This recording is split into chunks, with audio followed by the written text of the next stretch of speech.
Hey, it's old Big Bob, Big Bob. And I'm on the 101 freeway in about 2.2 miles. I'm going to go on the 134, and I was out in a Gur all day working.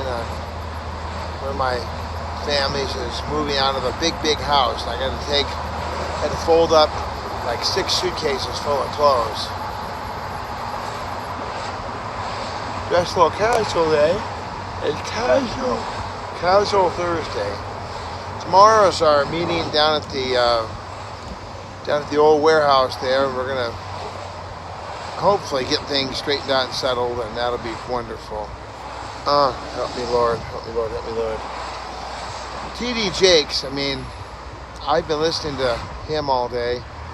Steve Harvey on Family Feud, and Brother Jakes, though, just incredible, just incredible, just incredible.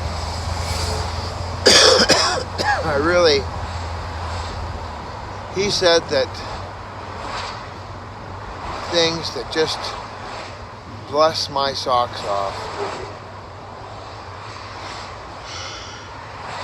Says God has allowed these things to happen in my life for a reason, and that he was talking about soaring like an eagle. He said that the little eaglets, almost like C.S. Lewis's analogy of the baby.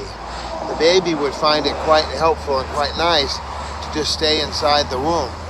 I just want to stay in my womb. I just want to stay in where it's warm and cozy. But that would be death. You can't stay in the womb. And the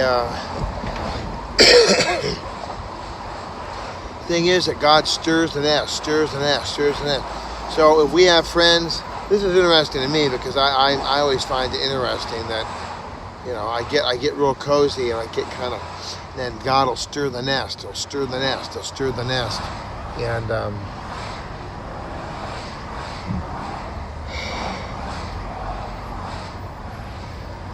just as you get kind of comfy, and I've seen that before. I've seen that pattern. When I figure something out, I'm all done, I'm all ready to go, and then. But he says he does it to make us stronger, to allow us to move to the next phase. I can see that. I can definitely see that. Like right now, I'm going to be going down to this meeting tomorrow, and I've got my black pants, my white shirt, got my tie. I've got my parking spot all figured out where I'm going to be parking right above Cal State LA. I've got all my air going, and I've got batteries. I've got these really groovy batteries that I've got, you know, these batteries, they rock, baby. I mean, these batteries, they rock. These are the batteries from heaven. You heard of batteries from some other place, but no, look. Look, there's an on-off switch right there. They've got the 2 ports for the deal there, and it's all on a Makita battery. It's all on just an old battery that we have sitting around for the drill. So I've got 4 of those little puppies, and it's amazing. So I've got all kinds of power, and I figured out how to do the power now. There's a little button on the bottom of them that you push, and you can tell how many bars of power they have. I was always like, well, gee, where's the bars of power? The ones I got from the Best Buy, those are nearly the same price, and they do have a little number on there. But the problem with them is they take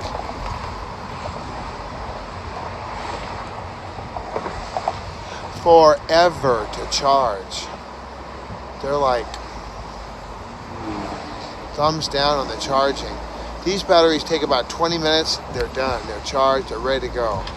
And so they're not as flat and as convenient as the other ones I have, but I don't really care about flat and convenient if I can have a battery that is not gonna, you know, be such a hard time and getting started.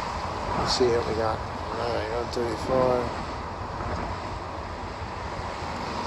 5, huh? I see what they want me to do. Well, maybe I'll do that, maybe I won't. I think I'm going to skip that. I'm going to go get some I haven't been to Yogurt Haven in like forever.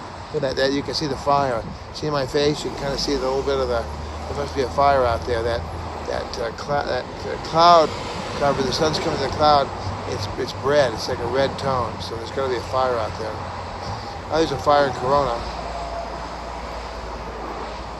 I know the trick here. I forgot about the trick. There's a trick here. Tricky. Yeah, there is a trick here. I'm going to see if I can make it work. Let's see if I can get over. Alright, let's see if I can get over. Alright, and then we'll see if this trick works. Of course, I thought about it a little bit too late here, so, oh well.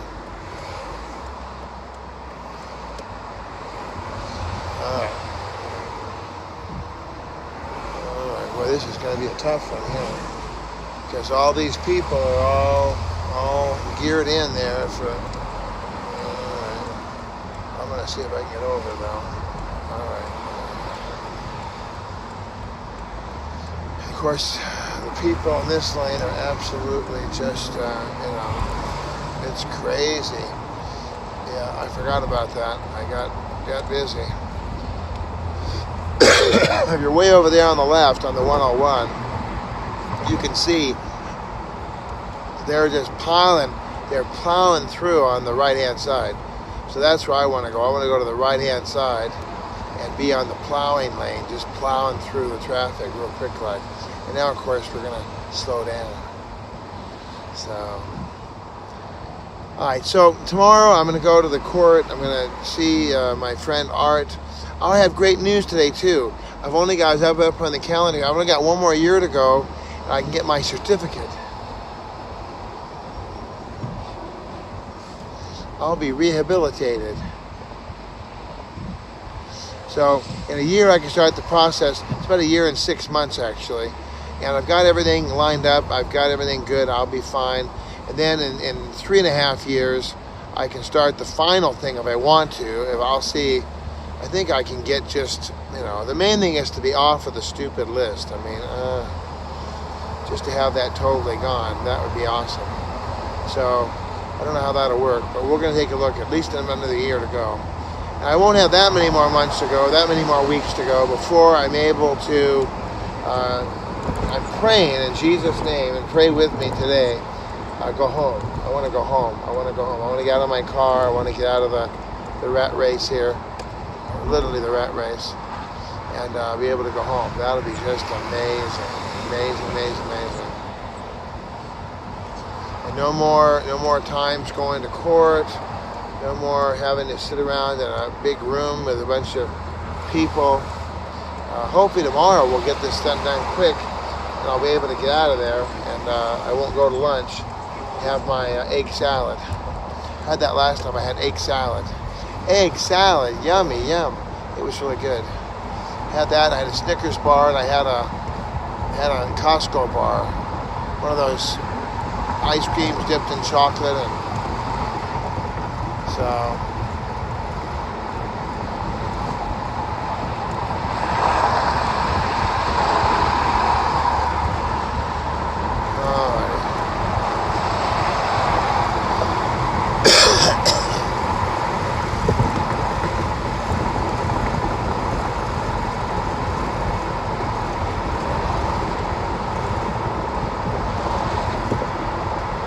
Oh, I saw a guy at the Costco today, another old timer. I wanted to go over this to help you out a little bit, give you a little bit of assistance and guidance. If you're an adult male, I'd say even an adult female at this point, it doesn't make any difference. If you're an adult, if you're over 18, don't talk to children. Don't ask about children. Unless you have a commitment, unless you have a friendship with somebody, and you're home in a safe environment, and you have a relationship with somebody. Let's say you're it's your good friend, or something like that. I don't think it's a good idea. What happened was, I saw this guy. They were passing out snacks at the Costco. They were passing out samples of snacks at the Costco. And there was this old dude there, and he stuck out to me because he never moved. If you're going to go get snacks at Costco at the sampling tables, you don't stand there.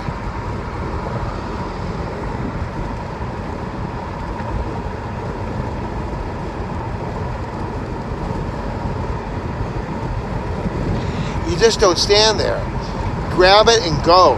Grab it and go. Grab it and go. Just, let's go. This guy is... And then this guy had to be 80 years old. And he had a weird outfit on, like some kind of shorts and some kind of weird black lingerie stockings. I was like...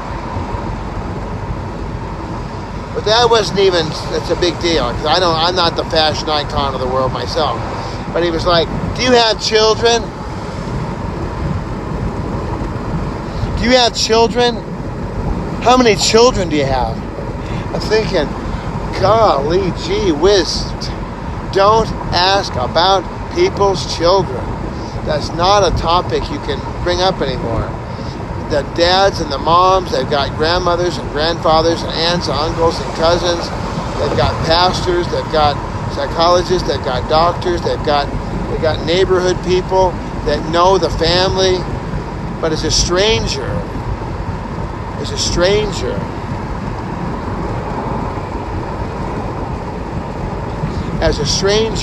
to walk up, tell me all about your children. I want to know about children. And you're like 100 years old, shut up, slam the door, get out of town. That's not an acceptable conversation starter. You're not to talk to people about their children for any reason. I mean, if the kid is on fire, don't talk, get 911. But other than that, I mean, you don't talk to people about their children. It's a taboo subject. There's too much problems today. There's too many people who... I'm going to start using my advantage. I took this huge assessment, as you probably know. I took this huge assessment, and, I'm beginning to feel better and better. When I was a kid, I didn't have self-esteem. I didn't have any self-esteem whatsoever. They talk about, well,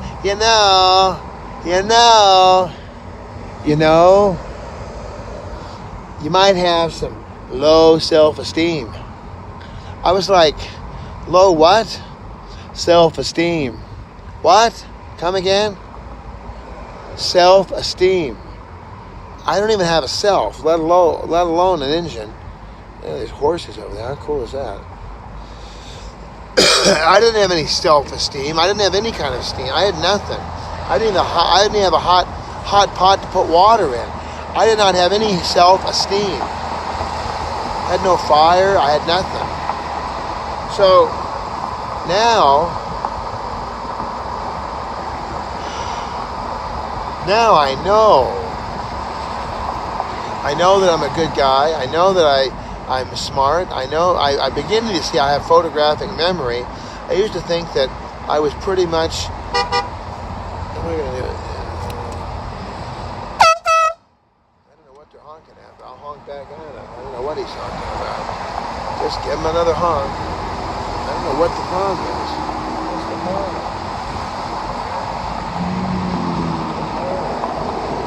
It's kind of nut. He's like, what is that? I don't know what he's doing. I'm going to get over and get out of his way. People are just nuttier than fruitcake. Nuttier than a fruitcake, that's what I say.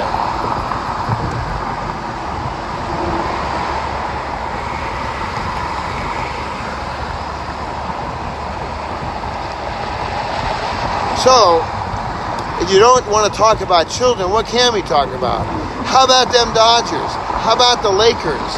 How about Travers? How about swimming? How about diving? How about going old? How about how yellow is your cat? I mean, dogs, cats, animals. There's a million subjects to talk about, but your children, it's not something you want to ever mention. Children are unmentionables. You never want to mention children. You never want to talk to children. You never want to look at children. You never want to stand near children. Stay away from children, because children are dangerous. Children are extremely dangerous.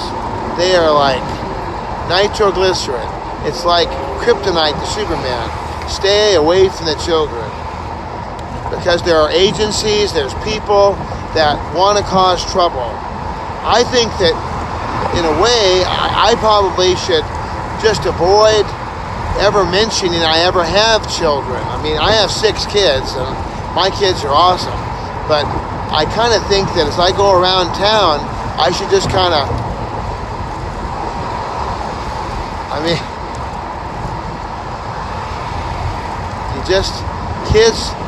people go berserk. I'll give you a good example. We went to Denny's. My family and I all went to Denny's. This is about a year ago. And we were at Denny's, and the little one decided to have a meltdown. Meltdown.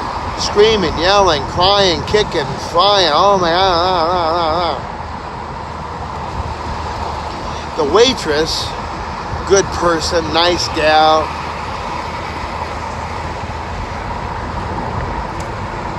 she decided that we were all kidnappers. We've been there with our daughter before, but all of a sudden now we were seen as the kidnappers because the little girl, she didn't want to go with Mom, didn't want to go with Dad, didn't go with Mr. Bob, didn't want to go with nobody. So we literally got home, and about 5 minutes after we got home, who's at the door? But it's the police department, you know. And the police, at least, were smart. They were like, "Oh, you had your meltdown day, did you? All righty. I'm glad you're feeling better." But you can see how people can misinterpret the behavior of a child, especially a man or a woman who doesn't have any children. If you don't have any children, you certainly don't have any business, unless you see a kid that's sweating his guts out, in a hot car. Well, then you can get involved. Then you can call 911. Again, you're not talking to the children. You're just dialing 911. If you see a mom or dad that is abusing the child, call 911. I was for many, many, many years, probably 35 years, I was a mandatory reporter, as they call it. So if I saw a child being abused or neglected, I was supposed to call in. Now that I look back on it, it's like, wow, that's wild. Because I myself suffered a great deal of abuse and neglect at the hands of my own mother. And so it's crazy that, I would be one to really see that and to know. Well, we've kind of gone far astray, but I just wanted to say that pray for us for tomorrow.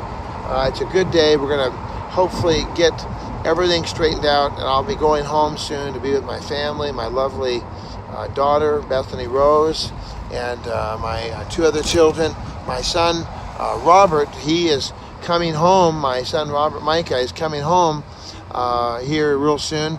And in the meantime, I put together a package for him. I have the cell phones all ready to go. I put together an iPhone 10 with him. I got in the battery packs. I labeled everything. Orange tape for the phones, green tape for all the charger packs. Everything's all organized. It's clean. It's neat. I put a life-proof cover, Velcro on the back. This kid is set to go. He's ready to rock and roll, baby. This guy's going to be good. Good.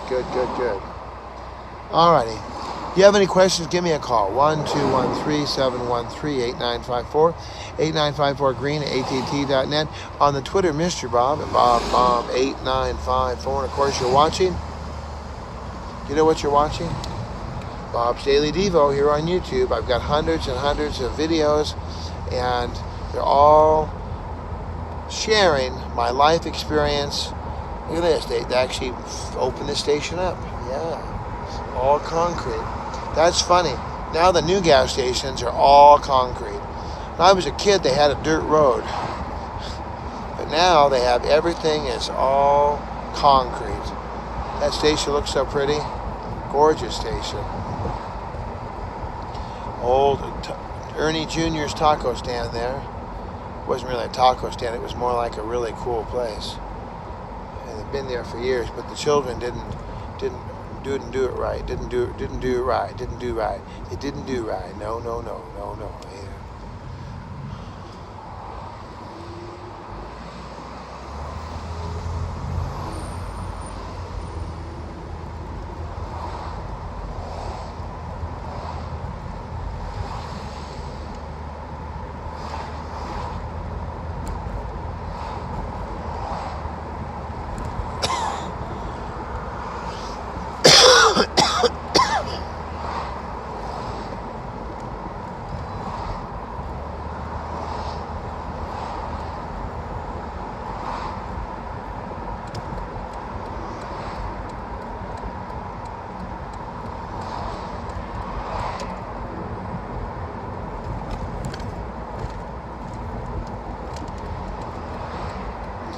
Well, keep in mind, you can talk to people about anything you want, just don't talk about children. And stay away from children, and don't ask about people's children. And other than that, you should be good. You should be good. Amen, amen, amen. I'll talk to you soon. This is Old Big Bob. Until next time, we will see you then. Let me get my car parked here. This person's pulling out. A nice old gentleman. Looks like he's a couple years younger than me, and I'm just going to pull right up in here, and I will see you in a few.